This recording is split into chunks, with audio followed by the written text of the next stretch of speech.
Coucou tout le monde et bienvenue aux notes de cours numéro 2 du chapitre 1. Bon, je commence avec un rappel, puis c'est vraiment pour être capable de différencier le mot chiffre du mot nombre. Les chiffres, c'est la base, puis dans la vie, il en existe seulement 10. Alors que les nombres, c'est plusieurs chiffres qui sont ensemble, puis ça, ben il y en a à l'infini. Là, si vous n'êtes pas trop sûr, j'ai préparé une petite colonne pour les exemples. Les chiffres, quand je vous dis qu'il y en a 6, on a le 0, le 1, le 2, le 3, le 4, le 5. Hein, on a compris le concept? Et ça va jusqu'à 9. Mais à partir du moment où on arrive à 10, j'ai utilisé le 0, le 1, j'ai utilisé deux chiffres, c'est donc un nombre. Fait que je peux avoir le 10, le 22, le 435. Hein? Fait que là, ça, là, on va le mettre en couleur. Parce que je veux plus personne qui se trompe. Fait que les chiffres, il y en a 10, c'est ceux-là. Avec une deuxième couleur, on vient souligner les nombres. Ça, il y en a à l'infini. Puis, on peut créer ce qu'on veut. Maintenant, on rentre dans la notation scientifique. OK. Ça, c'est nouveau. Fait que je vais essayer d'être claire. Ça s'exprime en deux facteurs. Bon, là, ceux qui disent, Claudine, je sais même pas c'est quoi un facteur. Ah, je vous ai préparé un synonyme ici. C'est deux parties. Ça s'exprime en deux parties. Le premier facteur, bon, ça, c'est toujours un chiffre à virgule, puis c'est jamais 0. Mais ça, on va se l'écrire un peu plus loin. Donc, le premier facteur, c'est toujours un chiffre à virgule. Alors que le deuxième, c'est tout le temps un fois 10 avec un exposant. Fait que je vous suggère de prendre deux couleurs différentes. Tout ce qui est premier facteur, on va venir le mettre avec une couleur. Je pense qu'on va même prendre de l'avance puis l'ajouter ici aussi. Ici, vous voyez, dans mon exemple, j'ai bel et bien le deuxième facteur qui est fois 10 avec un exposant. Le deuxième facteur, c'est toujours fois 10 avec un exposant. Tu sais, je veux pas de fois 14, là. C'est vraiment fois 10 avec un exposant.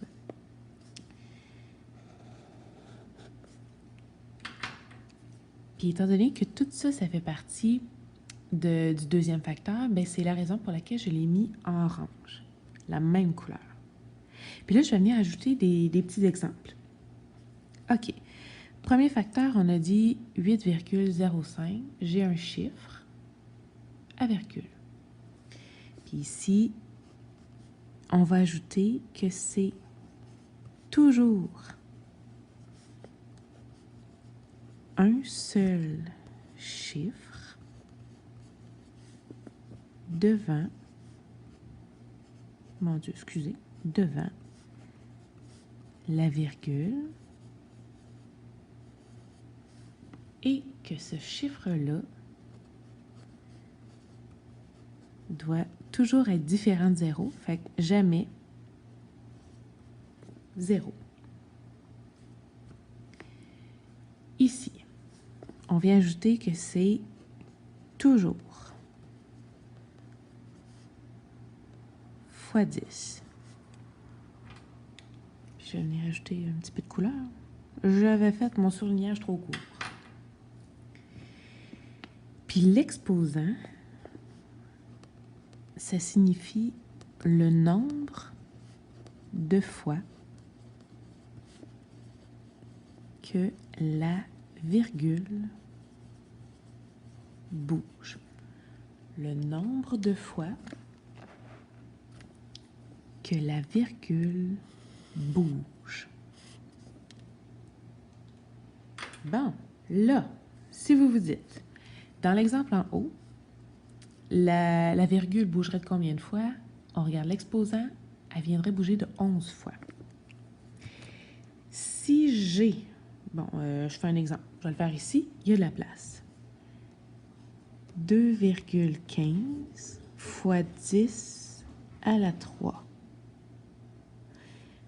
Le premier facteur, ça fonctionne parce que c'est un chiffre, c'est 2, puis c'est pas 0. Puis ce que vient me dire l'exposant, c'est que je vais bouger ma virgule 3 fois. Fait que le 2,15 va devenir 1, 2, 3. Ma virgule va être là. Fait que ça va devenir, ça c'est ma petite flèche, qui veut dire que ça se transforme, 2150. Maintenant, si je continue les explications, puis inquiétez-vous pas, je vais faire d'autres exemples un peu plus bas. Les exposants, pour savoir si ma flèche va vers la droite ou vers la gauche. Si mon exposant il est positif, alors le nombre final il est plus grand. Et je vais venir surligner nombre final plus grand. Dans l'exemple, si j'ai 4, puis là, ceux qui disent « Ouais, mais Claudine t'a dit que c'était un chiffre à virgule », bien, je peux dire que c'est 4.0. Pas de trouble. Puis fois 10 à la 4, ça veut dire que je prends mon 4, je bouge la virgule 4 fois, puis le nombre final, ça doit être plus grand. Fait que si je m'en vais vers là, le chiffre va rapetisser. Ça va devenir 0, quelque chose. Fait que je viens m'arranger pour bouger ma virgule de 4 fois, de sorte que le nombre final soit plus grand. Puis c'est vrai que si je passe vers la droite, je viens rajouter mes zéros, mais ma réponse finale, ça va être 40 000. Puis si vous voyez, 40 000, c'est vrai que c'est plus grand que 4. Ceux qui ne sont pas sûrs, checkez ça, je continue. Si j'ai un exposant négatif, le nombre final va venir débuter par 0, quelque chose. Fait que maintenant, si j'ai moins 3 comme exposant, je vais rester avec 4. 4,0 fois 10 à la 3. Le nombre final doit débuter par 0. Fouip, fouip, fouip. Fait que je vais prendre mon 4. 1, 2, 3. Ah, puis excusez-moi, je le bougeais juste de 3 fois. Fait que 1, 2, 3, ma virgule va s'arrêter ici. Je remplace ce qui manque par les zéros. Les espaces ici, si j'ai une virgule, ça en prend un avant. Ce qui veut dire que ma réponse va être 0,04. Bon, là, on va venir ajouter la réponse finale, le nombre final, soit qui débute par 0 ou qui est plus petit. Ça, on vient ajouter au plus petit, puis on vient le surligner. OK. On continue. Mettons que je vous demanderais de me faire une multiplication ou une division de nombres en notation scientifique. J'ai les deux étapes ici. Ce que moi, je vous conseille, ça va être de venir prendre une couleur, peu importe laquelle, puis de venir surligner les deux étapes. Puis ce que j'aime avec la notation scientifique, c'est que c'est tout le temps les parties qui se ressemblent qu'on va travailler ensemble. Fait que la première chose que vous allez faire, ça va être de travailler les parties 1 ensemble, les premiers facteurs. Si je regarde mon exemple à gauche, j'ai 2 fois 10 à la 4 fois 4 fois 10 à la 3. Bon. Ce que j'aime, c'est que je sais que c'est une multiplication. Une multiplication, si je travaille les premières parties ensemble. Les premières parties, moi tantôt, je l'avais faite en vert. Si je retourne dans mon exemple ici, là, fait que moi, je vais prendre les deux mêmes couleurs. Ma première partie en vert, ma deuxième partie en orange. Mes premières parties, c'est 2, 4, puis c'est un fois. Fait que je ne me casse pas le vélo, je fais 2 fois 4, ça me donne 8. La deuxième étape dit qu'on travaille les parties 2 ensemble. Parfait. Moi, j'ai 10 à la 4, 10 à la 3. Et c'est une multiplication. Puis là, checkez-vous bien, Antwise, dans les notes de cours 1, on avait vu que si ça a les mêmes bases, ici, c'est 10, ben on peut utiliser les lois des exposants. Puis quand c'est une multiplication, ce qu'on fait, c'est qu'on les additionne. Fait que je reproduis mon fois, je réécris mon 10, et si je fais 4 plus 3, j'arrive à 7. Bingo! J'ai ma réponse.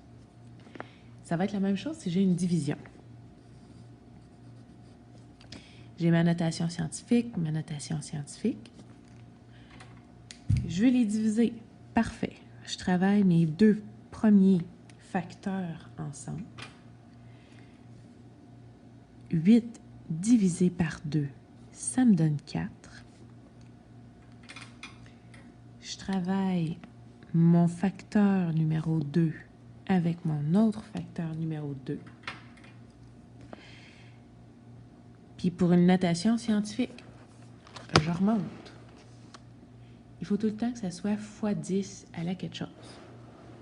Parfait. Ça va être fois 10, puis mon quelque chose. Mais dans les lois des exposants, ça c'est l'encadré numéro 6. Quand j'ai une division, je prends mon exposant et je le soustrais. Fait que 7 moins 2, il m'en reste 5. Fait que la réponse de tout ça en notation scientifique, c'est 4 fois 10 à la 5. Bam! Je vous invite à tourner la page. Pour ce côté-là, je vais vous inviter à prendre 5 couleurs différentes. La première, ça va être pour les nombres réels. Les nombres réels, le petit symbole, c'est l'équivalent d'un R majuscule, puis on ajoute une petite barre à côté. Ça, c'est les réels. Moi, je vais le mettre en vert. Puis les réels, si je prends le tableau, c'est tout ce qui est possible. Fait que ça veut dire que dans la vie, les réels, ça l'inclut tout le monde. Maintenant, tu sais, j'avais dit ça l'inclut tout le monde, là. Je vous ai fait des petites explications dans mes mots, puis c'est en parenthèse. Fait que tout ce qui est possible. Le prochain, c'est les nombres entiers. Les nombres entiers, c'est un Z avec une petite barre comme ça. Celui-là, on prend une autre couleur. Les entiers. Puis, si vous lisez, j'ai écrit, c'est les chiffres ronds, mais ça peut être positif ou négatif. Puis, je vous ai fait des exemples. Les entiers, dans le graphique, sont ici. C'est les chiffres ronds. C'est pour ça qu'on n'inclut pas les fractions à l'intérieur ou les chiffres, les nombres à virgule. Les entiers, ça fait partie des réels, mais c'est juste les chiffres, les nombres qui sont ronds, positifs, négatifs. Après ça, on a les naturels. Les naturels, c'est un N majuscule. On ajoute une petite barre à gauche. Ça, c'est ce qui est rond, mais juste positif. Fait que autant ici, on avait positif, négatif. Là, c'est comme si on enlevait les négatifs. C'est vraiment juste avec les positifs. Fait que dans le graphique, il y en a un petit peu moins. C'est pour ça que le cercle est plus petit. Fait que dans ce graphique-là, les naturels qui sont ronds positifs. Après ça, on arrive dans les entiers. Ça l'inclut les positifs, les négatifs. Puis là, si vous me voyez, là, c'est comme si j'avais oublié de parler de tout ce qui est fraction, nombre à virgule, chiffre à virgule. Pas de panique, j'y arrive. On a ce qu'on appelle les nombres rationnels. Rationnel, c'est la lettre Q majuscule, puis avec une barre dedans. Demandez-moi pas pourquoi, c'est comme ça. Les rationnels, c'est les chiffres, les nombres ronds. Ils peuvent être positifs, négatifs, mais on va venir aussi inclure les fractions qui ont une fin. Bon, là, si vous parlez de 3/4, 3/4, ça donne 0,75, 4,3, j'ai une fin, moins 7 sur 3, j'ai une fin. Ça, ce que j'aime, c'est que c'est ici. Puis, c'est ceux qui nous manquaient. Fait que là, on parle de plus de possibilités. On vient d'ajouter les fractions avec une fin. Puis si jamais tu n'as pas de fin, ben pas de trouble, tu es juste dans l'autre partie. Tu parles des nombres, des chiffres irrationnels. Les nombres, les chiffres irrationnels, c'est le même Q majuscule avec la barre, mais on vient ajouter un petit prime. C'est ce qu'on appelle les nombres irrationnels. Les irrationnels, c'est les nombres qui n'ont pas de fin. Ils peuvent être positifs ou négatifs, là, mais c'est les affaires les plus bizarres qu'on a. Comme pi, c'est 3,1416, puis là, ça continue. Si vous faites ça, ça continue, mais ça rentre là-dedans. Puis là, si vous me dites, Claudine, je comprends pas, mais check bien ça, j'ai ma pitonneuse. Elle est à on. Fait que disons que je fais le radical de 3. Radical 3. Oh, radical. Ça me donne 1,73 20 50 808. Puis ça continuerait tout le temps. Puis il n'y a comme jamais rien qui revient. Fait que ça, on va se le dire, c'est pas joli. C'est pour ça qu'on le rentre dans les irrationnels puis qui sont un peu à part.